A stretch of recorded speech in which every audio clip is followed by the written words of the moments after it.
আসসালামু আলাইকুম। আমি ভুট্টা খেতে আসছি। ওই আমার ছাগলের বাচ্চা আছে। এই যে এক ধরনের শাক তুলতে আসছি আমি। এই যে এক ধরনের শাক।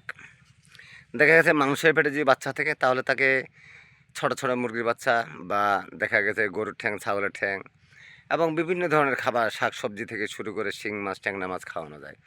কিন্তু পশু পাখি তো এটা খাওয়ানো যায় না। পশু পাখিকে খাওয়ানো হয় যে কিছু সবজি পাওয়া যায় ভুট্টা খেতে এবং সরিষা খেতে। এই সবজিটা আমরা খাওয়াই। মানে এই জন্য আমি সবজি তুলতে আসছি আমার ছাগলের যেহেতু পেটে বাচ্চা আছে। আপনারা লাইক শেয়ার করবেন, কমেন্টে জানাবেন যে কী কী শাকসবজি আমার ছাগলের পেটে বাচ্চাটা খাওয়ালে ছাগলটা সুস্থ থাকবে এবং পরিপূর্ণভাবে সে যেন বাচ্চা দিতে সক্ষম হয়। এই যে ছাগলটা আবার গাভিন আছে, কিছুদিনের ভিতরে ছাগলটা আমার বাচ্চা হয়ে যাবে। আপনারা সবাই লাইক শেয়ার কমেন্ট করবেন, লাইক দিবেন, শেয়ার দিবেন, কমেন্ট করবেন এবং কী খাওয়ালে সব থেকে ভালো হবে, কোন সবজিটা খাওয়ালে, কোন ঘাস খাওয়ালে আমার ছাগলটা পরিপূর্ণভাবে বাচ্চা দিতে সক্ষম হবে। আপনাদের কাছে লাইক শেয়ার কমেন্ট এবং দোয়া চাইতেছি।